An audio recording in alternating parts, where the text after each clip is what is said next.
कल हमने बहुत इंपॉर्टेंट चीज देखी थी। कल हमने देखा था कि कैसे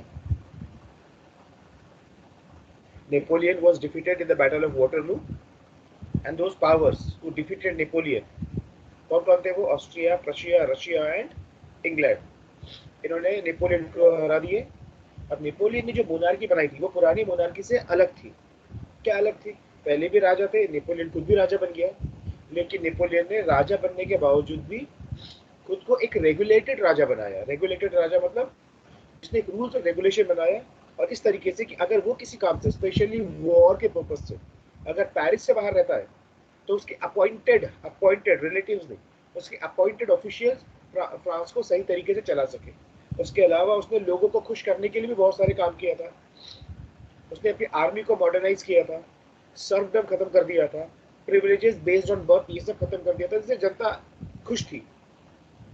तो नेपोलियन इस बात को समझता था कि अगर आपको शासन चलाना है, अगर आपको रूल करना है, रीन करना है, साम्राज्य चलाना है, तो जनता, आपकी प्रजा आपसे खुश रहनी चाहिए। तो नेपोलियन ने उसका इंतजाम किया था, लेकिन फाइनली 1815 में नेपोलियन को भी हरा दिया गया। किसने हराया? पुराने तरीके वाले देशों ने हराया, जिनमें मोनार्की पुरानी थी। लेकिन अब वो देश जो पुरानी, एक जमाने में नेपोलियन के आने के पहले मोनार्की थे, वो समझ गए अब हम दोबारा पावर में आ चुके नेपोलियन के बाद, लेकिन हम देश को चलाने के लिए पुराना ही सिस्टम यूज करेंगे, तो फिर रिवॉल्यूशन हो जाएगी और फिर हमें जनता हमारे अगेंस्ट आ जाएगी। तो अब जब हम दोबारा पावर में आए हैं, तो अब नेपोलियन ने जो अच्छा काम किया था उसको कंटिन्यू करेंगे। हम भी आर्मी को मॉडर्नाइज करेंगे, प्रिविलेजेस बेस्ड ऑन बर्थ को हटा देंगे, समाज में कुछ रूल्स और रेगुलेशन लेके आएंगे, कुछ इलेक्टेड लोगों की काउंसिल बनाएंगे जो हमें एडवाइस करेंगी राजाओं को, और जनता को खुश भी करना है हमको, और इकोनॉमी को भी डेवलप करना है, ताकि जनता को ज्यादा पैसा मिलेगा, जनता ज्यादा पैसे कमाएगी तो थोड़ी कंफर्टेबल लाइफ जिएगी, तो शांत रहेगी, हमारे अगेंस्ट उठेगी नहीं। तो एक न्यू कंजर्वेटिज्म आया, न्यू तरह की मोनार्की आई। अरे कब आई? 1815 में। लेकिन 1830 आते आते हालात पूरी तरह बदल गए। 1830 से 1848 काफी रिवोल्यूशंस आए, और 1848 के बाद तो ब्लास्ट हो गए रिवोल्यूशंस में। तो फिलहाल हम 1830 टू 1848 वाला सेक्शन देखेंगे। आई थिंक ये 2 दिन हमारा चलेगा, ये पार्ट 2 से 3 दिन। Yeah, फिर Gurudev, good afternoon, sir. Good evening, बाकी हम कल देखेंगे। तो बैकग्राउंड समझ में आ गया? आज हमको क्या देखना है? What Yes, sir. After the fall of Napoleon, Napoleon के जाने के बाद फिर वापस क्या हुआ, वो हमारा आज का टॉपिक है।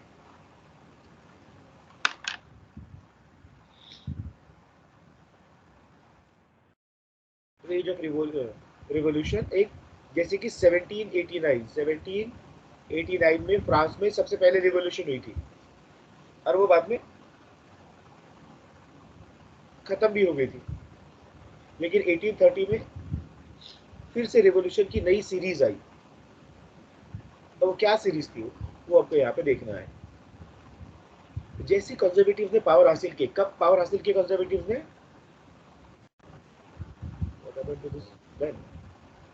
1815 में, after the defeat of Napoleon, after the fall of Napoleon, वापस मोनार्की आई, और बourbon फैमिली तो वापस फ्रांस में पावर में लेके आ गया। अब यूरोप में जहां जहां नई power I, that is new conservatism. राजाओं ने आपको दोबारा कंसोलिडेट करने की कोशिश की, कुछ नेपोलियन के स्टार्ट किए हुए अच्छे मेजर्स अडॉप्ट किए उन्होंने, और वापस सत्ता चलाने लगे। लेकिन इसका रिएक्शन भी हमने कल देखे। इसका रिएक्शन ये हुआ था कि लिबरल नेशनलिस्ट, ये लोग भी राजाओं के अगेंस्ट आ गए। ये भी अंडरग्राउंड रह के, सीक्रेट सोसाइटी बना के मोनार्की के अगेंस्ट लड़ने लगे, मोनार्की को हटाने के लिए कोशिश करने लगे। जिसमें से एक नाम हमने देखे थे, जूसेफ मैजनी। तो ये स्ट्रगल बढ़ती चली गई। किसके बीच में बड़ी स्ट्रगल?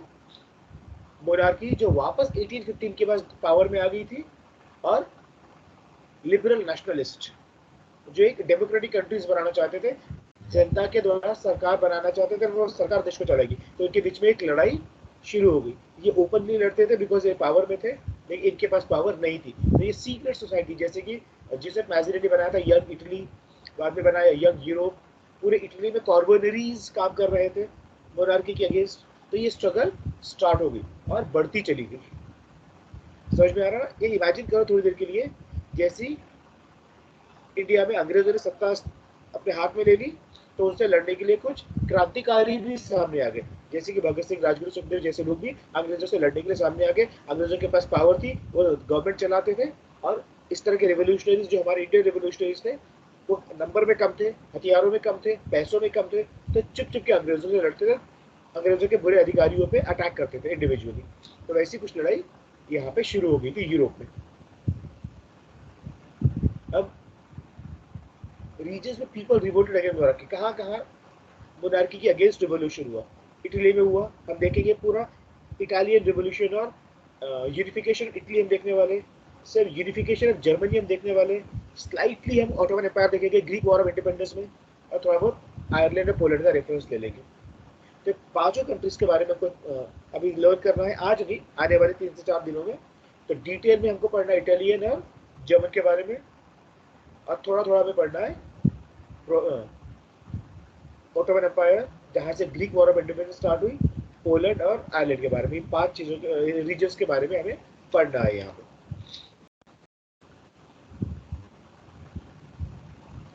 अब ये जो रिवोल्यूशन हुई, रिवोल्यूशन नहीं, आगे रिवोल्यूशन होने वाली है। अब अंग्रेज सॉरी, मोनार्की ने तो पावर स्टैब्लिश कर ली, और उसके अगेंस्ट कौन लड़ रहा था? लिबरल नेशनलिस्ट लड़ रहे थे लोगों की सरकार बनाने के लिए। अब ये लिबरल नेशनलिस्ट जनरली कौन थे? ये जो नई मिडिल क्लास उभर के आई थी ना, पहले तो सारे फार्मर्स ही हुआ करते थे, छोटे फार्मर्स, या फिर लैंडलेस फार्मर्स, या फिर एरिस्टोक्रेट्स। ये तीन ही तरह के कम्युनिटीज थे। लेकिन अब ठीक है, इंडस्ट्रियल रिवोल्यूशन हो चुका था यूरोप के वेस्टर्न पार्ट में, और वो धीरे धीरे वेस्ट से लेके ईस्ट तक इंडस्ट्रियलाइजेशन आता जा रहा था, धीरे धीरे आ रहा था। और जैसे जैसे इंडस्ट्रियलाइजेशन आता जा रहा था, वैसे नया वर्किंग क्लास आ रहा था, नया बिजनेस क्लास आ रहा था। और ये वर्किंग क्लास और बिजनेस क्लास के लोगों का फीचर क्या था? ये थे एडुकेटेड, ये पढ़े लिखे लोग थे, ऊपर से था इनके पास मनी। तो इनके पास थे, इनके पास क्या नहीं था? पॉलिटिकल पावर, ये इनके पास नहीं था। और इन लोगों को लगता था हम भी गरीबी में से निकले हुए, लेकिन हमने अपनी काबिलियत के दम पे पावर हासिल किया, हमारे पास नॉलेज की कमी नहीं है, हम एजुकेटेड लोग हैं, पैसे कमाने की काबिलियत हमें, समझदार है, तो पॉलिटिकल पावर हम भी डिजर्व करते हैं। लेकिन हमको मिलती क्यों नहीं? बिकॉज हम मोनार्की में पैदा नहीं हुए, हम रॉयल ब्लड नहीं है हमारे अंदर। तो क्या हमारे अंदर रॉयल ब्लड नहीं है इसका मतलब हम क्वालिफाइड नहीं है पावर के लिए? नहीं, ऐसा नहीं हो सकता, हम भी क्वालिफाइड है। अब पावर मैंने कहा कि तरीका, मोनार्की हटा दो, और सिस्टम कैसा बनाओ? ऐसा सिस्टम बनाओ जहाँ पे पर्सन को पावर मिलेगी अपनी काबिलियत के दम पे। राजा का बेटा राजा नहीं बनेगा, जिसमें काबिलियत है वो राजा बनेगा। कौन से मूवी का डायलॉग है ये? सुपर 30। 30। हाँ, सुपर 30। Super super 30। 30, हाँ।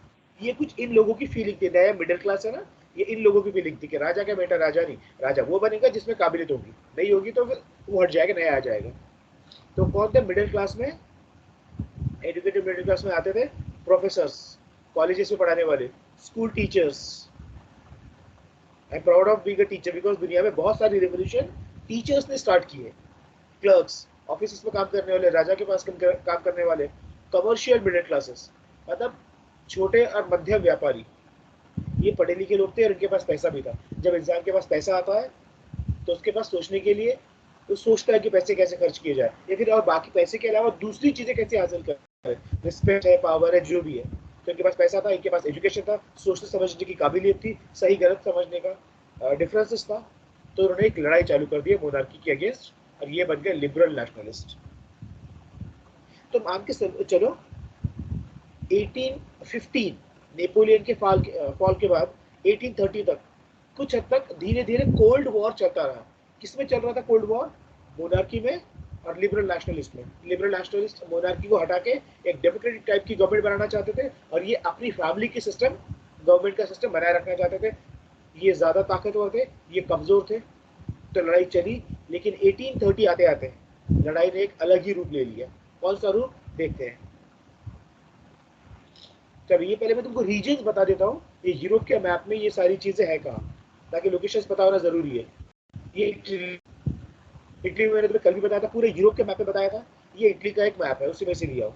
जर्मन रीजन्स, ये है जर्मन रीजन, ये ज्यादा बड़ा है, बाद में जर्मनी छोटा होगा। ये इटली, इसी यूरोप के मैप में आगे चल के ये इटालियन रीजन बना। ये जर्मन रीजन। इसके अलावा ऑटोमन एम्पायर, ऑटोमन एम्पायर कहाँ से स्टार्ट होगा, ये यहाँ से है, ये पूरा यहाँ पे ऑटोमन एम्पायर छुप गया। कॉन्स्टेंटिनोपल है ये, याद रखो ये कॉन्स्टेंटिनोपल, तुमको यूरोप का बड़ा मैप दिखाना पड़ेगा उसके लिए।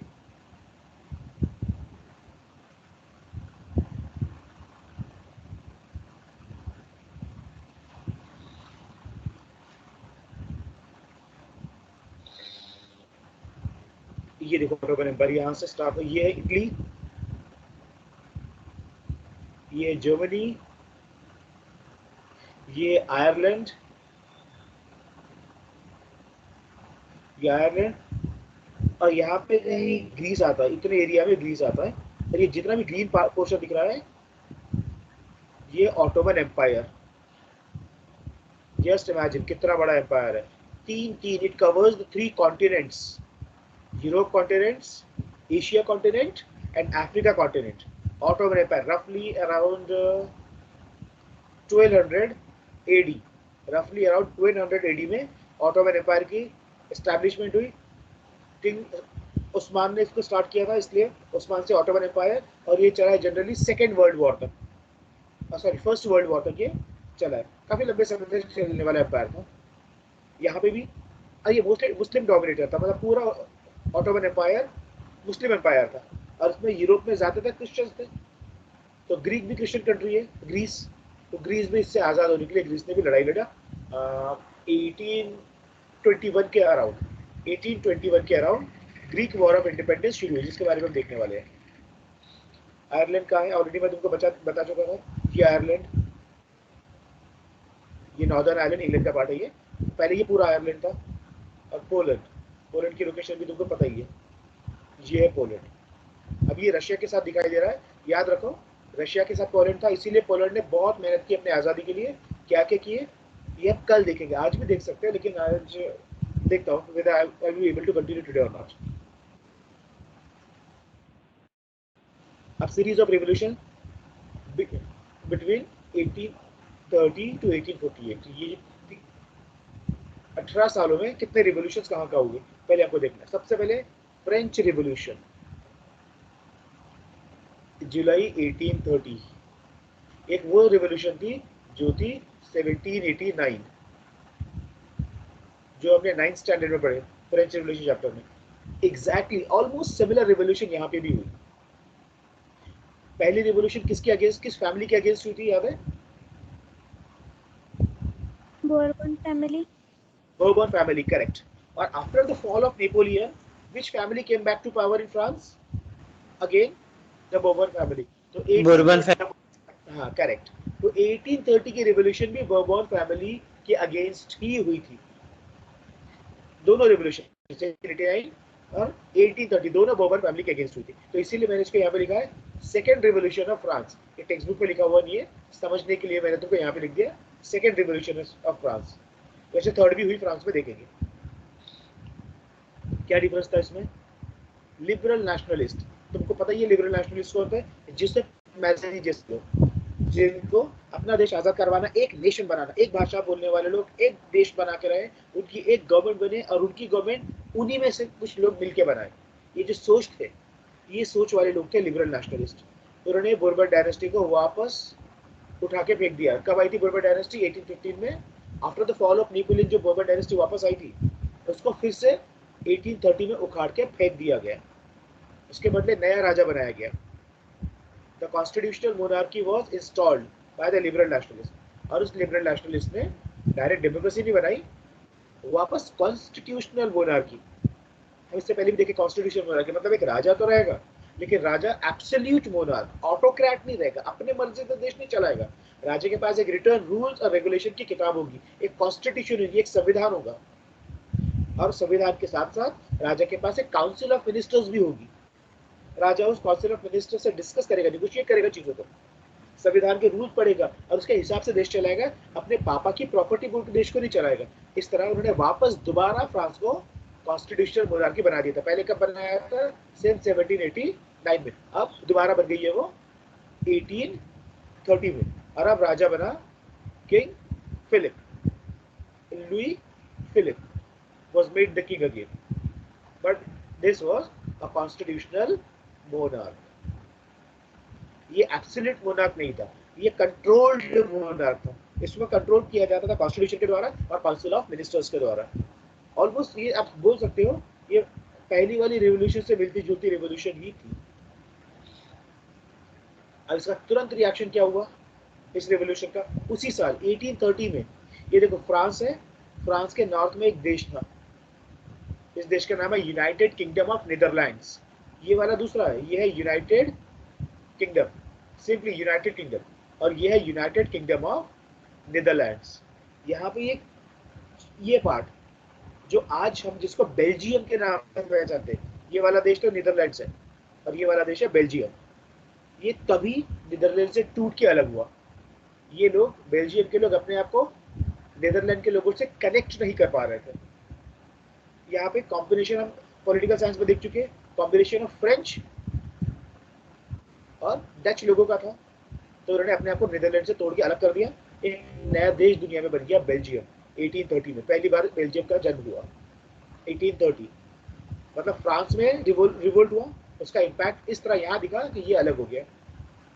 तो इसीलिए एक प्रशिया के प्राइम मिनिस्टर ड्यूक ऑफ मैटरनिच, ये प्रशिया से, इन्होंने क्या फेमस कोट कहा है, एमसीक्यू के तौर पर पूछा जा सकता है, when France sneezes rest of the Europe catches cold. अगर फ्रांस छींक दे तो पूरे यूरोप को सर्दी हो जाती है। पता है ना, जब आपको सर्दी कोल्ड होता है तो कोल्ड जनरली, कोल्ड की शुरुआत छींकने से होती है, हम छींकना शुरू करते हैं, हम स्नीज करना शुरू करते हैं, और ये सिंबल होता है कई बार कि अब आपको सर्दी होने वाली है। तो फ्रांस का इतना इम्पैक्ट है पूरे यूरोप कॉन्टिनेंट के ऊपर, अगर फ्रांस में कुछ भी होता है तो उसके रिपरकेशंस, उसके रिएक्शंस पूरे यूरोप में देखने को मिलते हैं। यही इसका मतलब है, when France sneezes the rest of the Europe catches cold. अब ये फ्रांस पे वापस रिवॉल्यूशन हो गई थी, पहले भी रिवॉल्यूशन हुई थी, उसका भी इम्पैक्ट बड़ा जबरदस्त हुआ था, नेपोलियन का उदय उसी में से हुआ था। अब 1830 में भी हुई। आगे तो और बड़े तमाशे होने वाले यूरोप में, जो हम इस चैप्टर में देख रहे हैं, जो काफी इंटरेस्टिंग है। अच्छा, ये तो सेक्शन हमने पढ़े नहीं I think. This revolution sparked an uprising in Brussels that led Belgium breaking away from the United Kingdom of Netherlands। वही मैंने अभी कहा, यहाँ पे ब्रिसेल्स, बेल्जियम की आज जो राजधानी कैपिटल है बेल्जियम की, ब्रिसेल्स, वहाँ पे रिवोल्ट स्टार्ट हुआ अपनी ही गवर्नमेंट के अगेंस्ट, दैट इज नीदरलैंड के अगेंस्ट। फाइनली इन लोगों ने बेल्जियम को नीदरलैंड से अलग करवा ही दिया। अब हम आते हैं ग्रीक वॉर ऑफ इंडिपेंडेंस के ऊपर। ये पूरा यहाँ से हमने इससे पहले भी देखे, कुछ ऐसा होता हुआ इस तरह नीचे से पूरा ऑटोमन एम्पायर था। इस ऑटोमन एम्पायर का पार्ट था ग्रीस। तो ग्रीस एक नॉर्मली छोटा मोटा कंट्री मत समझो इसको, ग्रीस कंट्री की अपनी बहुत बड़ी इंपॉर्टेंस है यूरोप में। अब थोड़ी देर के लिए ये समझ लो, एक समय था पूरा का पूरा यूरोप, काफी हजारों साल पहले, कुछ हजार साल पहले, पूरा का पूरा यूरोप एक ट्राइबल ग्रुप था। ट्राइबल, ये आदिवासी लोग थे यूरोप के लोग। और यूरोप में सबसे पहले अगर जो सिविलाइज्ड हुए थे वो ग्रीस थे, तो ग्रीक के लोग थे, जिन्होंने सबसे पहले सेटल कम्युनिटी बनाई, अपना एक कल्चर बनाया, अपनी मोनार्की बनाई।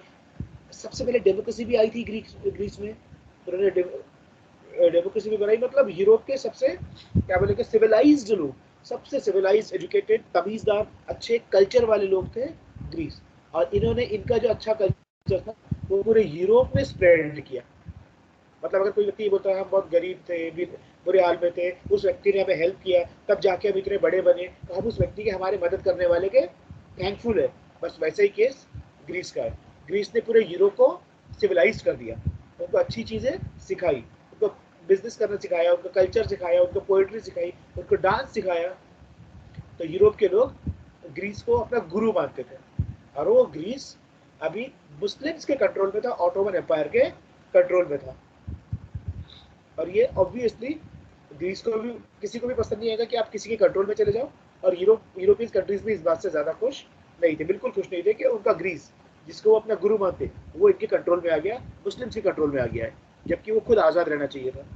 तो ग्रीक वॉर ऑफ इंडिपेंडेंस कितने पीरियड में चली? 1821 में स्टार्ट हुई और 1832 after treaty of Constantinople, treaty of Constantinople में ग्रीक वॉर ऑफ इंडिपेंडेंस खत्म हो गया और ग्रीस एक आजाद देश बन के ऑटोमन एम्पायर से बाहर निकल गया। अब हम डिटेल देखते हैं ग्रीक वॉर ऑफ इंडिपेंडेंस के बारे में। रिवॉल्यूशन जिसको आप बोल सकते हैं। This Greek war of independence मतलब ग्रीक के लोग, people of Greece were fighting against the Ottoman Empire. And why the people of Greece were fighting against the Ottoman Empire? Because they wanted to free their country. They wanted to free Greece from the Ottoman control. So these people mobilized nationalistic feeling among the educated elites. तो Europe में जितने भी पढ़े लिखे लोग थे, educated लोग थे, ये लोग इंस्पायर हुए ग्रीस से। जब ग्रीस जैसा छोटा देश अपने आज़ादी के लिए इतने बड़े एम्पायर से लड़ सकता है, और ये ग्रीस तो हमारा गुरु है, हमें भी ग्रीस को फॉलो करना चाहिए, हमें भी हमारे आज़ादी के लिए लड़ना चाहिए।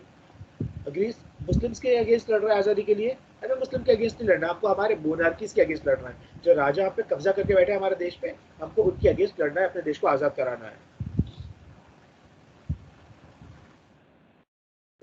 और ये ग्रीस 15th सेंचुरी से, ये तकरीबन 13th सेंचुरी में रोमन एम्पायर की एस्टैब्लिशमेंट हुई।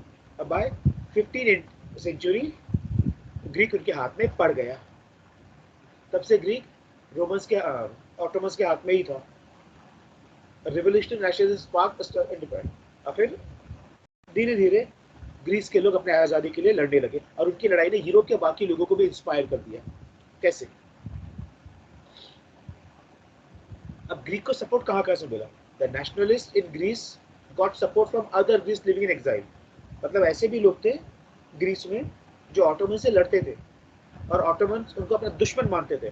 ऑटोमन किंगडम के लोग ग्रीस के उन लोगों की जान लेना चाहते थे जो कि ग्रीस में रहते हैं और किंगडम के अगेंस्ट लड़ रहे थे। अपनी जान बचाने के लिए ऐसे ग्रीक जो कि ऑटोमन्स के अगेंस्ट लड़ रहे थे, ग्रीस छोड़ के भाग गए यूरोप के दूसरे देशों में। और ये जिस भी देश में शरण लेके थे, वहां से ही अपना सपोर्ट ग्रीस को दे रहे थे। ऑब्वियसली किसी भी देश में ऐसे ही होगा। इतना ही नहीं, many waste European people, Europe के नॉन ग्रीक पीपल भी, French, Dutch, Spanish, German, Portuguese, सारे यूरोपियन लोग ग्रीक रिवॉल्यूशन के, ग्रीक वॉर ऑफ इंडिपेंडेंस के फेवर में थे और ग्रीक लोगों को सपोर्ट कर रहे थे। इतना ही नहीं, अलग अलग बड़े बड़े पोएट्स उस समय के एंड आर्टिस्ट लाउडेड मतलब प्रेज्ड, तारीफ किया ग्रीक की। ग्रीक को बोलते थे कि Greece was the cradle of European civilization। European civilization का झूला है, क्रैडल है। मतलब अगर यूरोपियन सिविलाइजेशन को एडवांस्ड डेवलप्ड सिविलाइजेशन मानते हैं, तो वो डेवलप्ड सिविलाइजेशन स्टार्ट ग्रीक से हुई। ग्रीक हमारा माई बाप है कल्चर के मामले में, सिविलाइजेशन के मामले में। और ग्रीक अगर अपनी आज़ादी के लिए लड़ रहा है, हमें ग्रीक को हेल्प करनी चाहिए। बाकी सारे यूरोपियन कंट्रीज की यही सोच थी। तो यूरोप के इंडिविजुअल्स लोग सामने पैसा जमा किए, अलग अलग तरीके से ग्रीस को सपोर्ट किए। तो उसमें से एक नाम लेने जैसा है, British poet, English poet Byron, Lord Byron. इस बंदे ने फंड्स जमा किए इंग्लैंड से, जहां जहां से हो सकता था। बाद ये अपने समय का सेलिब्रिटी था। ये उस समय मूवीज तो हुआ नहीं करते थे, लिटरेचर इंपॉर्टेंट था, पोएट्री, ड्रामा वगैरह। और ये ऐसे समय में बहुत फेमस पोएट था। मतलब मान के चलो उस समय का सलमान खान, अमिताभ बच्चन, अक्षय कुमार, शाहरुख खान जैसे लेवल का बंदा था ये। इसने पैसा जमा किया ग्रीक को हेल्प करने के लिए। इतना ही नहीं, पर्सनली ऑटोमन से लड़ने के लिए, टर्किश लोगों से लड़ने के लिए पर्सनली ग्रीस चला गया, लेकिन वहां पे बुखार से डाइड इन 1824। तो इस तरीके से सपोर्ट था ग्रीक लोगों को बाकी यूरोपियंस ने। और इस तरह 1821 में ग्रीक लोगों ने जब अपनी वॉर ऑफ इंडिपेंडेंस स्टार्ट की against the Turkish empire, that is Ottoman empire, तो बाकी पूरे यूरोप से उनको सपोर्ट मिला। 1832 में ग्रीक वॉर ऑफ इंडिपेंडेंस खत्म हो गई विद सक्सेस। कौन कौन लड़ा ग्रीक के सपोर्ट में? ऑब्वियसली ग्रीस तो लड़ ही रहा था। ग्रीस के साथ आ गया England, France, Russia and Greece versus Ottoman empire. Ottoman empire ने 1832 में ट्रीटी ऑफ कॉन्स्टेंटिनोपल साइन कर लिया। That is Treaty of Constantinople, and according to the Treaty of Constantinople, Greece got freedom from the Ottoman Empire. पे हमारा ये topic खत्म होता है। हमारा अगला टॉपिक है romantic imagination, and today we will stop here only. मुझे नहीं लगता अगर हम दूसरा स्टार्ट करेंगे तो हम उसको कंप्लीट कर पाएंगे। Let me and the recording first.